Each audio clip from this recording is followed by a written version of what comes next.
So this story comes from Georgia, and it's about a black man who is a police officer for the Dunwoody Police Department in Georgia by the name of Brian Bowden, who came to the media last month alerting the media that his supervisor had been arrested not once but twice for drinking and driving. And do you know what happened to this person?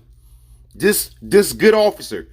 He has now been placed under investigation, and they sent police officers to this man's home to let him know that his police chief has placed him on leave. They sent men with guns.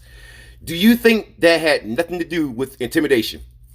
All because he came forward against a white police officer who had been drinking and driving multiple times and kept getting his job back. And so Bowden told USA Today on Wednesday, quote, "They're going to fire me.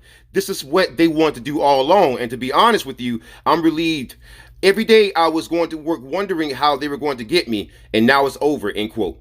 And the Dunwoody police chief, who is Billy Grogan, sent a supervisor to Bowden's house to let him know that he had been placed on leave, basically to intimidate him. And Grogan also told Bowden in a letter that he asked an outside agency to investigate whether Bowden abused his power and broke other department rules, including policies against public criticism and computer invasion of privacy.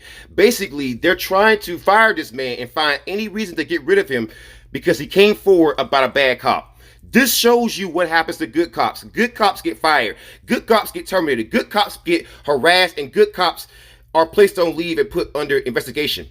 Not the bad cops now. The good cops are. And Bowden and another Dunwoody police officer by the name of Austin Handel exposed a sexual harassment scandal involving one of the Georgia Police Department's lieutenants. Both say that they were targeted for retaliation after they spoke out.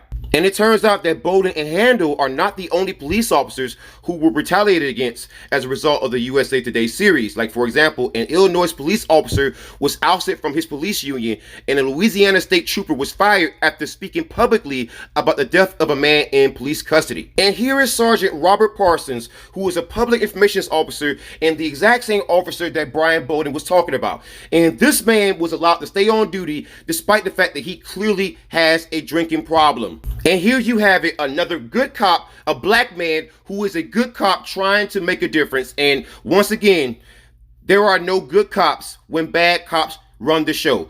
Police Chief Billy Grogan, you are horrible.